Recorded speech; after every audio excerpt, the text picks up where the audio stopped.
Hey everybody, welcome back to another Judgment commentary of Sword Art Online, Season 2, but today, going to be checking out the next 4 episodes in the series here, episodes 13 through 16, but last time, when it came to those 4 episodes, not too much I really need to recap about them, but it was, mostly continuing on in Sinon's character development and how that related to Kirito in their, similar circumstances. Which, honestly, when it comes down to the more compelling elements of this arc, it's mostly Sinon. Sinon and her character are easily the most compelling things about the Gun Gale Online arc. Otherwise, I guess the little bit of Kirito development is definitely needed, and welcomed if you ask me.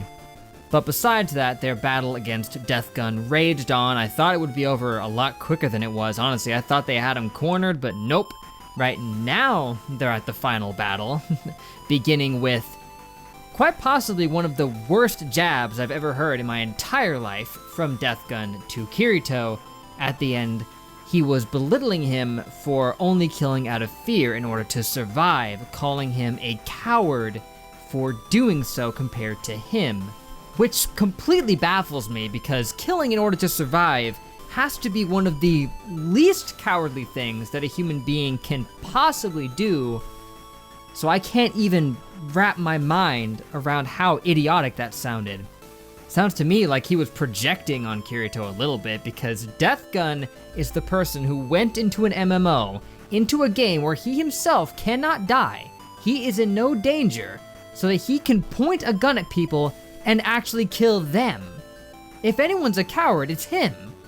Because he's cushy and safe, nobody can touch him, but he can cause other people to die at his own discretion. Sort of, he has people go to their house and inject him with something, apparently. But, they're in way more danger than he is. So yeah, Death Gun, hypocrite. Or possibly just a moron. I'm gonna guess maybe a little bit of both, but anyway, I want to point out that in episode 14, I was looking through my files, and there's also an episode 14.5 that I saw, and that confused me for a second, but with a quick little bit of research, I found that the episode is just a recap. It's just a summary of the Gun Gale Online arc, so I can just skip it entirely. There's nothing really new there as far as I know. I think it's just Sinon recapping all of the events, so just gonna steer clear of that. Yeah, I'm gonna be real with you. This arc has definitely had its problems so far. It's been flawed. It's had its upsides, but it has also had its flaws, and if you want to suspend your disbelief and just enjoy it for what it is, that's perfectly acceptable. It's pretty easy to do that. I didn't get pulled out of it by anything especially stupid outside of maybe a couple times, so I've seen way worse. But hey, after this, we got the next arc to look forward to, and from what I've heard, it's bad. I've seen a couple comments talking about the next arc, saying that I could even just skip it. That's how bad it is. So honestly, I'm not going to. I'm not going to skip it. The person commissioning these didn't ask me to skip it, so not going to do that. And if it's bad, well, let's just sit back and laugh at it together. What do you say? But that's something to worry about later. For now, episode 13 can begin. Well, okay then. The Gun Gale Online arc was fine. It was better than I was expecting, because I didn't really know what to expect. I thought season 1 ended off on a high note, and that if they continued it, I didn't know what they were going to do with it. But they did expand into Kirito more than they had done in season 1, but his perspectives on the whole of the consequences of killing and what that means, and being able to forgive yourself are intriguing, and it is a complicated psychology. It's not easy to just write it off after you have killed someone, even if that person you killed was in self-defense, if they were a bad person. Especially in the case of Kirito, they were just maniacs. The guy at the post office, he was probably just a dude looking to get some easy cash because he was down in his luck, but the people in Laughing Coffin were totally different thing. Either way, neither of them should feel bad about themselves for having to do that, Because, I mean, if it's you or them, not many people are going to fault you for you picking yourself and then pulling the trigger in that case. But, you know, one might fault themselves for it. It's a complicated thing, especially someone who is apparently as caring and empathetic as Kirito. But Sinon, as a character, ended up being fleshed out.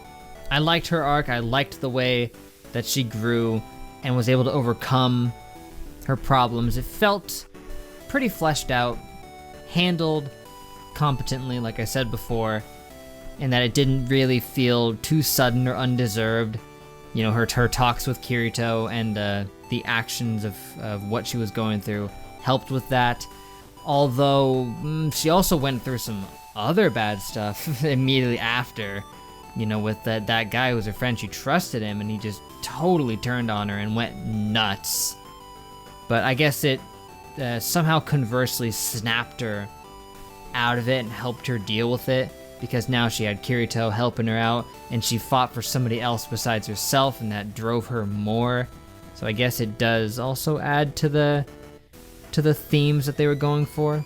But yeah, at the end of the day, when it comes to Death Gun and the other Laughing Coffin guys, we didn't learn much about that third one who apparently existed. I guess they just left them open for a plot thread down the line that they might want to use, or maybe they won't ever use it, who knows. They said, oh, eventually we'll find that guy, don't worry, but they're definitely just leaving that open for a potential other thing to happen, even if they don't ever expand on it. But the two we do know about, turns out those guys were just maniacs. They were just crazy.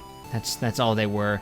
They just were either obsessed with killing, or obsessed with killing and obsessed with a particular girl because she had killed someone. He really got off on that element of her. That's what caused him to go after her so hard. But like a true psychopath, he was able to hide his insanity really well up until he saw the finish line.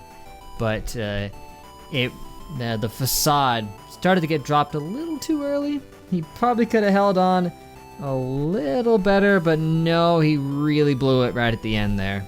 So sucks to be him, but it's good that he blew the cover, because then it would have been even worse. And the luck of Kirito, the heart rate monitor thing just happened to still be on his chest, and he happened to aim exactly on it so that he would survive and not get injected with the stuff. And I mean, I like I said, you can argue he was aiming for the heart specifically. He's just lucky his aim was incredibly good in that moment, and that he didn't just miss. In that moment of hysteria, given how crazy he already was, I'm surprised he even had the focus to aim it exactly in that spot. It's a bit of a pull out of thin air, but there had to be something, I guess. So yeah, Gun Gun Online had its upsides. The animation was still good. There were good character elements to it, definitely. Some things that maybe didn't work as well, I don't know. There's a lot that I don't even remember about parts of Season 2, just because it's been, been watching it over the course of a few months, and some of it just didn't stick with me as well, I guess. But when it comes to this new arc we're checking out, the Excalibur one, seems kind of boring. I'll say that. The stakes are really low. I mean, they tried to add some with this whole they're gonna wipe out parts of the map because of it, the AI generating this world-ending calamity thing here. Just seems like massive oversights on the part of the devs, and they did explain away that they can't just tell the devs about it, so they can put it to a stop because they don't have it's not the support. It's not open right now. But I don't know. It's not. I can't really get into it to the same extent. There's just something that feels off about it. It feels exceptionally filler arc-esque, because that's what it is, man. It feels like it is, but who knows? Maybe it's just them trying to pull back and relax for a bit, because Sword Art Online has been a relatively serious thing all the way up until now, but it's always been like lives on the line. But this is just, oh no, the game might be broken. Given the way they've set this up, this Excalibur arc can't be going on too much longer, right? I mean, it seems like it's like a 2 or 3 episode thing. I mean, at least like 3 or 4.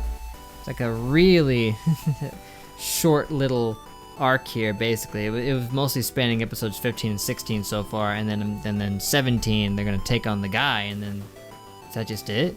Then what's after that? What other arcs are there after this? I'm having trouble thinking of where the story can go from here in a more serious capacity. You know, it might just take the rest of the season and, you know, keep it slow. Maybe. Just going over the more smaller scale things having to do with the game. It's not a bad thing to pull back the scale a bit and make things more relaxed and just focusing on them in their downtime with the game, but it is less engaging, I'll say that much. Anyway, that is it for now, guys. So thank you for watching. Make sure to leave a like and a comment if you enjoyed, and subscribe to be updated on more. That would be great. Let me know what you thought of these episodes as well. What's your take on the Gun Gale Online arc and this new Excalibur arc, which from a couple people were saying that this arc was bad and you could just skip clean over it, and they're probably right that you could just skip clean over it because it feels fillery, and it had a scene that was just straight fan service that served no purpose outside of being straight fan service. Well, I mean, Sword Art Online's been kind of guilty of that, really, so in really awkward circumstances. At least this one was less awkward about it. Yeah, well, let's just see where this arc goes next time for the next month, if they're still interested in commissioning for more, which they probably will be. I'll be more than happy to check them out. I've stuck through this far, and I'll just see the rest and see where it all goes. I want to know if it gets interesting again. At least there were some cool, well, animated moments in this arc so far. And if that's the kind of thing you're after, well, Sword Art Online always delivers that. So, yeah, before I keep rambling on, that's it. Hope to catch you guys next time. But till then, I will see you guys all later.